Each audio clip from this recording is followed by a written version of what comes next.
నా జీవితంలో కూడా ఒక టీచర్ ఉన్నాడు, ఆయన పేరు రంగాచారి. ఆయన చాలా ఓపికగా ప్రేమగా చెప్పేవాడు. ఒకసారి నన్ను ఆఫీస్కి పిలిచి మరి అక్కడ ఉన్నటువంటి 2-3 మధ్యలో గట్టిగా తిట్టాడు. ఒకసారి క్లాసులో తిట్టాడు. ఏమిటి నన్ను టార్గెట్ చేశాడా అనిపించింది. తర్వాత మరలా అనుకోకుండా అందరి ముందే పిలిచి గట్టిగా హత్తుకున్నాడు, ప్రేమించాడు. అసలు నీలో ఉన్న టాలెంట్ నీకే తెలియదురా, నువ్వు ఎంత గొప్ప ఆలోచన, నీకు ఎంత మంచి తెలివి ఉందో నీకు తెలుసా, నువ్వు డ్రాయింగ్ వేస్తావు, నీకు సైన్స్ అంటే పిచ్చి ఇష్టం, క్లాస్లో ఎవరికి ఏది కావాలన్నా సహాయం చేస్తావు, నీ నోట్స్ రాసుకోవడమే కాకుండా పక్క నోట్స్ కూడా రాసి హెల్ప్ చేస్తావు. నేను చూశాను, ఎగ్జామ్స్ లో నువ్వు రాసిన పేపర్స్ చదివాను, నీకెంత మంచి టాలెంట్ ఉందా అని అడిగాడు ఆయన. ఇంత మంచి టాలెంట్ ఉన్నా నువ్వు ఎందుకు ఇట్లా మొద్దుగా మారిపోతున్నావు, నీ స్నేహం మార్చుకో, నీ పద్ధతులు మార్చుకో అని అందరి ముందు నన్ను గట్టిగా హత్తుకోవడమే కాకుండా నాలోని సామర్థ్యత చెప్పాడు, నా మైనస్ కూడా చెప్పాడు. అంటే ఆ ఒక్కరోజు నా జీవితంలో గొప్ప తీర్మానంగా మారింది నాకు. నెక్స్ట్ డే నుంచి ప్రతి క్లాస్ మిస్ అవ్వకుండా వినడం స్టార్ట్ చేశాను.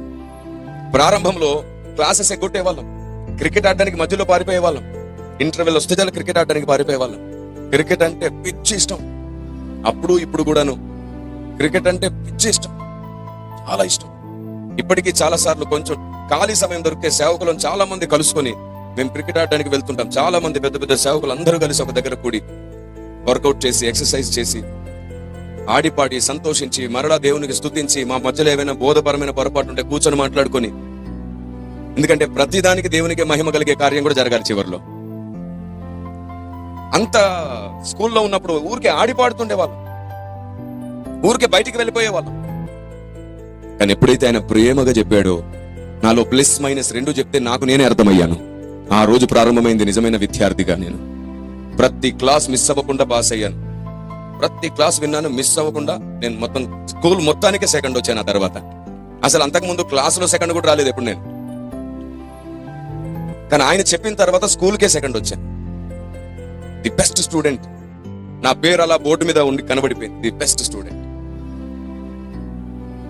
చెప్పేవారి విధానాన్ని బట్టి ఉంటుంది. ఏదైనా సంస్కారం ఉండాలి, మాట్లాడాలి, నేర్పించేవాడికి సంస్కారం ఉండాలి. సంఘానికి ఏదో నష్టం జరిగిపోతుందని చెప్పి ఉర్రుతులగుతూ కోపానికి వస్తే నీ కోపం దేవుని నీతిని నెరవేర్చదు. పైపెచ్చు సాతానికి అది లాభం అవుతుంది. ముఖ్యంగా తమ్ముళ్ళు చెల్లెలు ఈ విషయం గమనించాలి.